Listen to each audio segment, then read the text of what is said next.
Hey guys, this is Market Update. We are actually in the worst performing Bitcoin cycle ever right now. You can see this cycle here since a halving. So we went from the best performing just about, and now we've sold off to become actually the worst performing from a halving. So is Bitcoin over? Are we not getting the returns that we want? No. Bitcoin is the best performing large scale asset this year still. It's outperformed the NASDAQ and the S&P and gold and everything else. So it's still outperforming. But what are the implications here? What's going to happen over the next 6 to 12 months for this bull market? I want to talk about some of the longer term implications of investing in BTC and what exactly we're actually doing here. The outperformance, because that's what we're in BTC for, right? So is Bitcoin underperforming? Well, if you look at the previous part of the cycle before the halving, this was the ETF hype.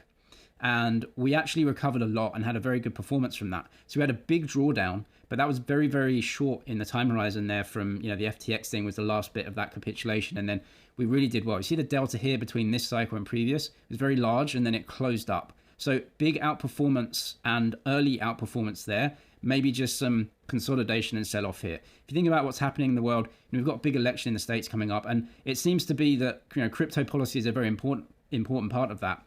Choke point 2.0 is still going on. A crypto bank in the States got kind of, regulated, and they said you can't serve crypto customers. And that was last week. So it's still going on, right? The other side is saying we're going to be pro crypto. So that election result is obviously very important for the industry in general, although I don't really think it matters too much for Bitcoin and ETH because they've already been deemed commodities. So it is important, right? But I think the long term is still that these assets outperform. What we're in is what I would say is just a kind of distribution consolidation, if you want to call it that, right? You can see this happening now. I still think this 50 to 70 range just kind of sticks until maybe the election result is a little bit clearer. Look, we don't know the election result is going to happen. I don't think it's majorly important for the long-term aspects of crypto, but maybe short-term, one side getting in versus another is going to affect things. For Bitcoin, it's a commodity. It's being brought on by the big institutions, so I just don't think it affects it that much if you have a longer-term time horizon. Also, this could be potentially a bull flag if you're a technical analyst here, because you have an uptrend, you then get the downtrend within that, and then as you break out, that's the bull flag and you go higher. But look, it's technical analysis. There's a lot of fundamentals driving price and speculation right now. Rate cuts on the horizon, election cycle in the States. It's really important. I just think people are just not really wanting to trade it either way, right? You can see a big consolidation, so that's that. Bybit deposit bonus down in the description. If you trade crypto up to $30,000, make a deposit and trade. You can check the link below for the details. Let's talk about stimulus, because ultimately the Bitcoin trade is all about stimulus. Stimulus from the government side, creating debt, pouring that into the economy. That's fiscal stimulus. Or from the central bank side, where they print money to buy back the debt, which increases the monetary base, and that obviously pushes asset prices higher as well. Let's start from the assumption that central banks, well, they tell us this overtly. Central banks want 2% inflation and they want GDP to be positive. They try and get it around 2%, right? So 2% inflation isn't real. It's more like 7-10%, but they say 2%.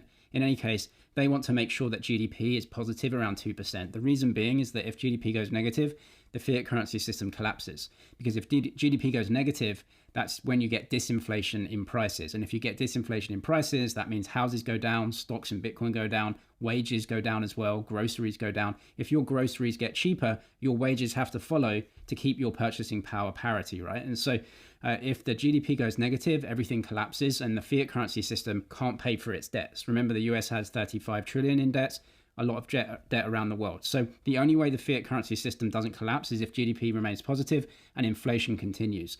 And so they use stimulus to make sure that inflation continues. So we have fiscal stimulus. It's very, very large.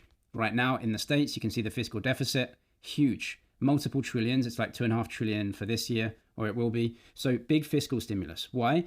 The central bank isn't printing money at the moment. And in order to keep GDP positive, you have to pour in fiscal stimulus, which is why you see those crazy stories about, billions of dollars spent on charging networks and like one charger was built, or that like 100 meters of high-speed rail without a station and it's not connected, billions of dollars spent. And you might think, well, how are these people so incompetent? They're not trying to build out things, goods and services. They're just trying to literally spend the money as profligate as they can in order to keep GDP positive above zero. So they actually achieved what they wanted to do, was keep GDP high. And certainly they do not want to build goods and services, because that's actually more disinflationary, because you have a competitor in the market. So when people say the government is the worst capital allocator, well, they're not trying to build a business. They're just trying to keep GDP high. And the best outcome for them is essentially squandering the money. So this stimulus has to be kept pumping into the economy to keep GDP higher. Unfortunately, what we're going through because of the central bank raising interest rates is potentially rising unemployment. So this is the recession everyone worries about. I wouldn't worry about recessions. You can't see it on this chart, the gray areas, but essentially the recession areas, which are in gray, they last for a while. We're kind of in one right now, even though the data doesn't really show that. But obviously, if unemployment spikes, then we may see a recession tag placed on this. But recessions are short in relation to the bigger thing, which is most of the time you're not in a recession and you're actually coming out of that recession via stimulus. Asset prices go higher. So don't invest for the recessions. That's not playing the odds. The odds is most of the other time when we're not in a recession. So I'm not really scared about that, because I know that after recession, more stimulus comes. If we get higher unemployment, more stimulus will come. That's why the central bank is cutting. Now, the fiscal stimulus, as you can see, is a disgrace. Now, you can't stop that. You can't stop pouring that stimulus into the economy, because they're pouring this fiscal stimulus into the economy and GDP is 2.8%. If they took this away, GDP would be negative, right? So they can't have negative GDP. So this fiscal stimulus is keeping GDP higher right now. If you want to sort this out, you can't then just say, we're going to stop with the stimulus, because then the price level then falls back to what it was previously, again, creating disinflation, which you can't have. So the way that they try and pay fiscal stimulus off, or this deficit off, is by printing money from the central bank, creating this recession where everyone gets scared, prices come down, and then that gives them the cover to then print money to buy back the debt. That creates another bout of inflation down the road, which will be have to be dealt with, which is the next Bitcoin bear market. But for right now, we are in a situation where the fiscal deficit is absolutely huge and will continue. And if GDP goes a little bit negative, maybe the central bank steps in and tries to buy back some of the debt. It may happen, it may not. I don't think it matters generally, because what has to happen with this amount of fiscal deficit is debasement of currency. Again, you can't pay it off. You can't say we're going to stop spending this deficit without then printing money, because GDP naturally should actually come down, right? Should actually be not anywhere near it is. Why? Because the free market disinflates prices, and the economies that we're talking about are mature and are not anywhere near making actual wealth anywhere near 2% a year. So without the deficit, you get negative GDP. So deficit is the thing we're trading, is that this can go on and on and on for a very long time. In fact, the states can keep creating debt, right? There's a lot of demand out there. Stablecoins, ironically, in crypto can actually sell the debt to people that want this. There are many people that want to hold dollars in countries around the world that don't have access. They may have access through stablecoins, which is them buying US debt, which is actually their labor being debased around 10% a year. But having your labor debased 10% a year is better than 20, 30, 40% in other currencies. So this stimulus simply has to keep happening, whether from the fiscal side or from the monetary side. It doesn't really matter, because if we get a slowdown as well, then that's going to have to increase the fiscal side, right? Because you have lower tax receipts, which means same spending, lower tax receipts, higher fiscal deficit. And if the central bank wants to make sure that GDP remains positive, it's going to have to print some money, which means asset price inflation. So either way, that is the odds-on trade, is to assume that stimulus must continue because they want to keep GDP higher, and it would be negative naturally. And so fiscal stimulus, monetary stimulus, either one, it's going to create stimulus, asset prices higher over the long term. So odds on, if you want to just play the odds, that's where we are, and that's the Bitcoin trade. There's a great post here from Grant Williams that actually explains this, and I just listened to the Elon Musk, Donald Trump spaces, where Elon Musk was talking about an efficiency commission, and Donald Trump said, yeah, that's a great idea, we need to become more efficient, which makes total sense.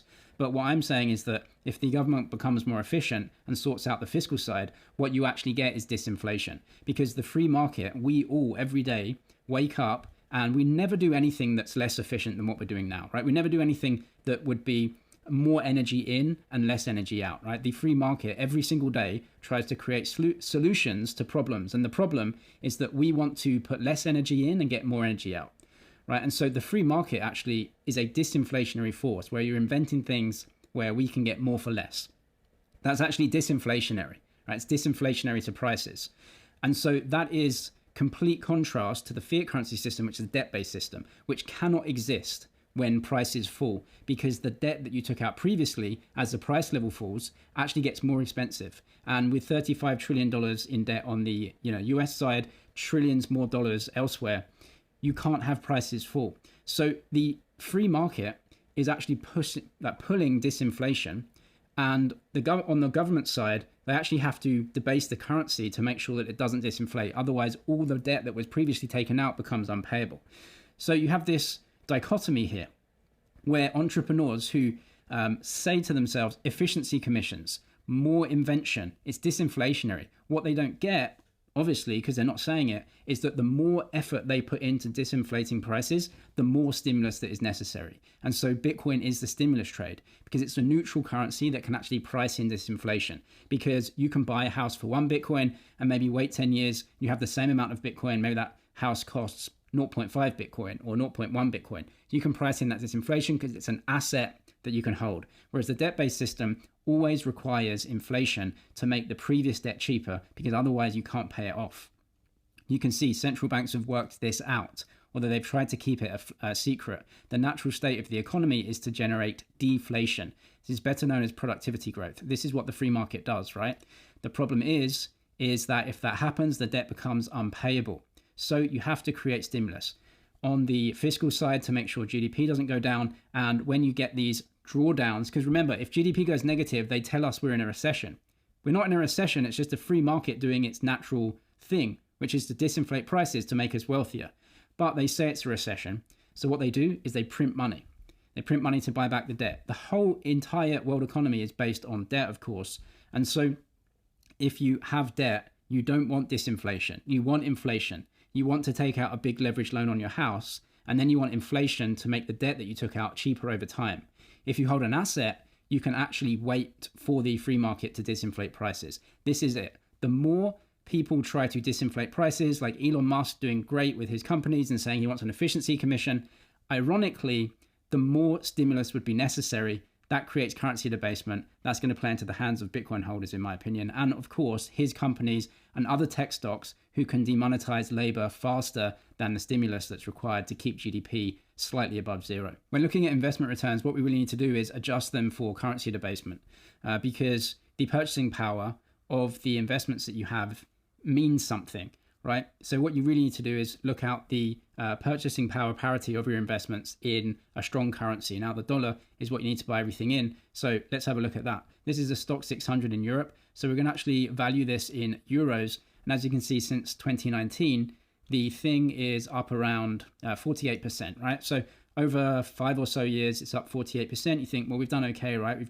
We've earned some money. But if you go and look at the amount of money supply. So this is M2. It's not a perfect metric, but it just shows the amount of money in circulation. M2 since 2019 has gone from around 11, 12 up to 15. So you're looking at a over 30%, 30% more or less rise in the money supply. So if you take a 30% money supply rise and then the stock 600 in euros has gone up 50%, you're actually not looking at a 50% return. You're looking more like, maybe 18, 20%, something like that. So not great, right? Well, if you value it in dollars, which you actually need to do because that's what things are traded in on the world markets, and that's what the cost of most things will be. If you look at that, you're looking at around a 35% return, right? So it's about how much you actually return over and above currency debasement, because these assets will price in currency debasement. If you have the same amount of stocks and then you have more dollars in circulation, all else being equal, those stocks go up in the dollar terms, but they actually don't go up in purchasing power parity terms. That's actually what you want when you're investing. You want to increase your purchasing power over time, or at least save it, right? So not a great performance there. Then we look at some other indexes, S&P, NASDAQ, and you have Bitcoin here, right? What are you valuing your assets in? If you look at the amount of dollars that have been printed since 2019, you're looking at 15 trillion here up to 21. So again, maybe a 30, 40% rise in the amount of dollars. So what you have to do is, if you look at the supply of M2 and then you look at central bank balance sheets, you have to take that away from the returns that you're getting, because that's not real returns. You know, Bitcoin being a neutral currency, what it should do is price in all of the debasement of currency, right? So if you look at currencies around the world that are debasing very fast, Bitcoin goes up faster in those currencies than it does in dollars. Dollars a little bit stronger than those, right? So you have to take away all of that, the debasement, and then any returns above that are actual returns of the asset, right? And so what you can see here is that the S&P has, in dollar terms, gone up about 100% in the last 5 years. The NASDAQ around 160%, and then Bitcoin, it's very volatile, right? But we're up around 800% since then, right? And so which one has more fundamental growth? Well, you can just see the dollar prices here and say, well, Bitcoin's got more fundamental growth. Over time, though, because we're in an adoption phase with BTC, over time, BTC is just a neutral currency. So it's going to actually come down in its returns that it gives us over time. And it's going to settle out at whatever the currency debasement rate is, plus actual growth of people. Now, remember, Bitcoin, you can't print it. So the growth and wealth creation in the economy in Bitcoin is going to result in disinflation in the price of stuff in Bitcoin, right? So if there's, for example, a 2 or 3% wealth creation event in the world, then prices actually get cheaper for you in that Bitcoin. And that's separate from currency debasement. So whatever, if it's 3% wealth creation and 12% currency debasement, then you're going to get 15% return, you know, in that fiat currency that you're valuing it in. But you shouldn't value it in fiat currency. You need to value Bitcoin in purchasing power parity of other investments. As Bitcoin comes down and the returns get lower and lower, then it starts to make sense to actually come out of Bitcoin and invest in other things that give you higher percentage returns, right? Enterprises or stocks. As of right now, you have an asset which could potentially be a store of value kind of world currency, which is the kind of rate at which wealth and currency debasement is measured, right? So if Bitcoin's going up 15% a year and a stock market is giving you 8%, you wouldn't invest in the stocks, right? And so Bitcoin will come down eventually, but for right now, we are in a sweet spot where you have an asset which could become, it's the only digital asset that could become kind of world store of value asset, right? At nation state level. Some smaller ones are already getting in. Corporations are starting to do it right now. So this could potentially be digital capital. It's not going to take over the world, but there might be an amount of people who measure in BTC and keep some of their capital in BTC. It's the only digital asset that can do that. So you have that, which it could be potentially. So it's a very large asset. But for right now, you have 40%, 50% returns each year. Over time, that's going to come down. But for right now, we're in a sweet spot where we have an asset which could be used as the reference asset, the reference rate that you need to beat.